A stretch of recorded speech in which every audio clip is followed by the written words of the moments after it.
Ok, donc dans ce Tirgoul, on va parler des classes en Racket, donc ce qu'on appelle des data types. Donc la syntaxe, en fait, ça va être define-type, et tu vas mettre le nom de la classe, et tu vas avoir plusieurs variants. Donc qu'est-ce que c'est un variant? Par exemple, là, bah, si tu définis une classe animale, bah, tu peux avoir plusieurs variants de l'animal. Tu peux avoir un snake ou un tiger. Ok, donc on a compris ce que c'est un variant. C'est un type, comment on pourrait appeler ça, une sous-classe entre guillemets. Voilà. Ok, donc c'est ça la syntaxe. Donc là, par exemple, on définit un type animal et à l'intérieur, tu vas avoir deux variants, un variant snake et un variant tiger. Le variant snake qui va recevoir trois attributs, donc un symbole, un number et un autre symbole, et le tiger seulement deux attributs, un symbole et un number. Donc comment on fait pour définir des data types? Bah, tout simplement, voilà, là, comme on l'a fait juste avant. Et comment on va vérifier si l'animal, entre guillemets, c'est un animal? On va juste utiliser animal point d'interrogation. On lui donne les informations, donc Tiger Tony 12. On voit que Tiger, il a bien un symbole et un nombre. Donc là, le symbole avec Tony, ça se voit avec le petit apostrophe comme ça, donc c'est bien un symbole. Et du coup, ça nous renvoie true. Pareil, animal, snake, slimy, 10, rats. Donc c'est bien symbole, nombre, symbole. C'était ça qui fait, c'était défini comme ça un snake. Et du coup, ça renvoie true. Par contre, si je fais est-ce que c'est un animal cons Robbie null, Robbie, on ne sait pas ce que c'est un symbole. Donc la paire, euh, là on a créé en fait une Reshima euh, qui contient Robbie et null, enfin Robbie, et du coup c'est pas un animal. Donc false. Ok, on a cases qui est un peu l'équivalent du match, mais pour les classes. Donc cases, ça va être, par exemple, tu vas lui donner snake, slimy, 10, rats, ok, et ça va être notre value. Et si on a un truc, un pattern qui correspond, alors on va renvoyer ça. Donc là, par exemple, concrètement, on va renvoyer n parce qu'on a bien un snake avec un n, un W et un F, ok, donc ça correspond, ça c'est des Mishtanim, hein, donc ils peuvent correspondre à tout.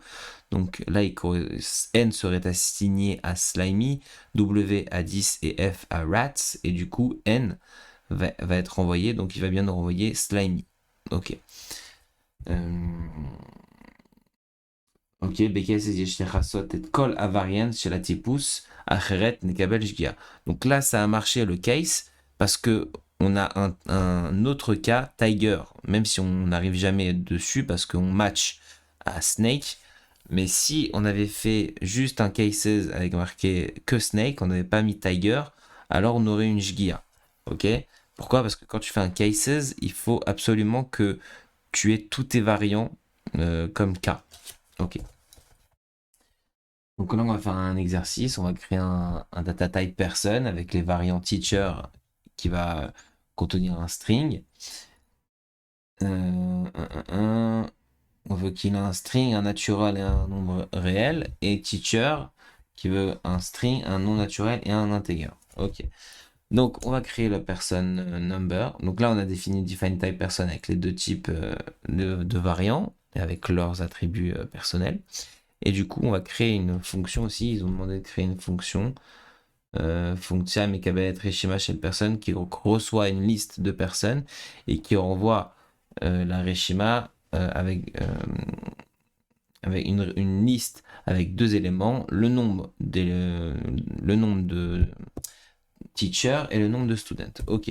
Donc on veut une fonction qu'on va appeler person-number qui va recevoir une liste de personnes qui a envoyé une liste de naturels, d'entiers naturels qui va en l'occurrence contenir deux éléments. Le premier, le nombre de teacher et le deuxième élément, le nombre de student. Donc on fait define person-number list. Donc ça va être notre argument LST. Et on va appeler une fonction helper, une fonction aide, qu'on va appeler person-number-h, qui va, elle, recevoir trois arguments, LST, 0 et 0, et c'est comme ça qu'on va l'appeler, et on va la définir ici. Donc la personne number hash, elle reçoit une liste de personnes, donc ça va être notre LST dans le code. Elle reçoit aussi deux naturels, donc on va l'appeler de base en lui donnant 0 et 0. Et ça renvoie à une liste de naturels. En gros, nos deux 0, ça va être des counters qu'on va initialiser à 0. Et qu'est-ce qui va se passer en fait? On va lui donner donc la liste, notre counter de teacher qu'on va appeler TN et notre counter de student qu'on va appeler SN. Et du coup, on check si la liste elle est nulle. Ça va être notre TNAI Atsira. Si elle est nulle, renvoie une liste contenant le nombre de teacher et le nombre de student. Sinon, cases first LST, donc je vais récupérer le premier élément de la liste, ok, et on va déterminer si c'est un student ou c'est un teacher à l'aide de cases. Donc si c'est un student, il va vérifier ce pattern, student x, y, z, et du coup si c'est le cas, on va renvoyer de manière... c'est quoi déjà le mot quand tu appelles une fonction récursive? De manière récursive, on va faire person number hash avec le reste de la liste, sauf que au lieu de lui passer, si c'est un student, on va vouloir augmenter SN. Donc on va incrémenter SN plus 1. On va faire SN plus 1 ici. Et du coup, on va faire rappeler person_number hash avec le reste de la liste, sans bouger le nombre de teachers, mais en incrémentant SN. Pareil, quand tu as un teacher, tu incrémentes le nombre de teachers. Ok. On a un autre target, donc on va créer un data type qui s'appelle myString, qui contient deux variants. Donc il faut aussi les variants, il faut les voir aussi comme des constructeurs parfois. Donc tu peux avoir un empty, un variant empty qui est un empty constructeur, qui est empty, ça correspond à une marrosette reka, et tu as un autre variant str, amurkav metavrishon matipus myString mcher marrosette. Donc str, il est construit de la manière suivante, tu donnes un caractère qui est le premier de myString et le suite de la marrosette. Ok. Et ensuite, on doit écrire une fonction myString qui qui renvoie la longueur du tableau, enfin du string. Ok. Et on doit l'estamesh bcase. Ok. Donc on va faire ça. On define notre type myString. On a deux variants, un empty qui a rien et un str qui contient un argument, un attribut caractère et un myString. Ok. Et ça, c'est comme ça qu'on crée entre guillemets un str. On voit qu'on a js/h, c'est pour rajouter dans un string le symbole h, ok. Et donc, qu'est-ce qu'on a en fait? On a str js/h, donc on reçoit un h, un symbole, un caractère h, et ensuite on lui donne un myString entre parenthèses. Sauf que notre myString, c'est aussi un str. Donc str à l'intérieur, on va lui donner un autre caractère, et à l'intérieur des parenthèses, une autre myString, une autre str, etc. À la fin, on lui donne empty. Et là, en gros, on a créé la string hell. Ok. Donc là, on va créer une fonction myStringLength, myString qui reçoit un myString et qui renvoie un naturel, qui va renvoyer la taille de myString.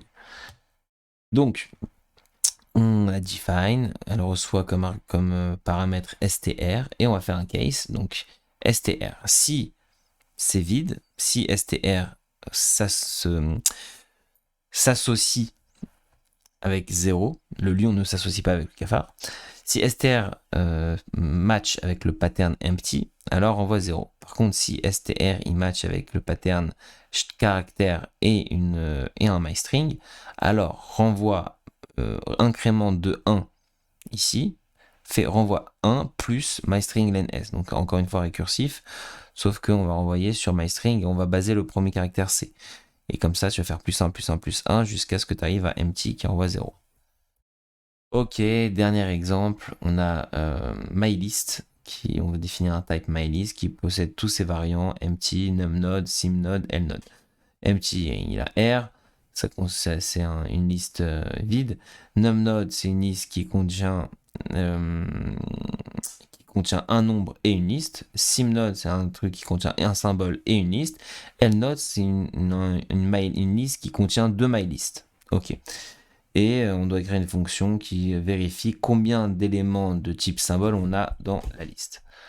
Donc on va créer un define type mylist, on lui donne nos 4 variantes, donc on a empty, numNode qui a un nombre et une liste, une mylist, simNode qui a un symbole et mylist, et lNode qui contient 2 mylist. Ça c'est nos variants. Et on a la fonction countSims pour compter le nombre de symboles qui reçoit mylist et qui renvoie un entier naturel qui va être le nombre de symboles dans mylist. Donc on fait define countSims L ça va être notre input. Case L, donc ça va être notre liste qu'on va lui envoyer, notre mylist qu'on va lui envoyer, et on va lui faire un case. Cases L, si ça se match avec le pattern empty, renvoie 0.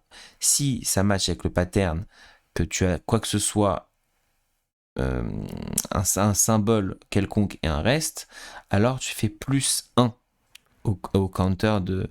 Tu fais plus 1, tu renvoies 1 plus countSims reste. CountSims, c'est notre fonction actuelle, donc c'est récursif avec le reste de la liste, ok, enfin le reste de L. Pourquoi? Parce qu'on a déterminé, si on a un symbole, on veut compter le nombre des symboles, donc on fait plus 1 et on renvoie le reste. Ok, si c'est par contre un num, donc c'est du type quel que soit le nombre avec le reste, on ne veut pas incrémenter.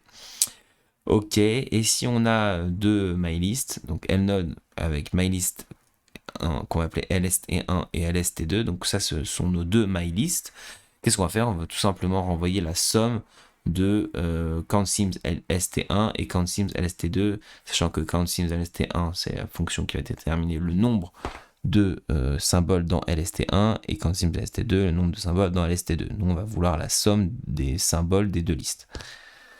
Ok, quand on a des exemples, on rentre pas, je sais pas si on rentre dedans, mais bon voilà, ça rentre 3, ça renvoie 3, et ça renvoie 4. Effectivement, si on compte le nombre de symboles dans cette histoire, on voit qu'on en a W, Q et P, ça fait 3. Et là, si on compte les symboles, on a W, Q, P et O. Voilà, donc ça fait bien 4 symboles.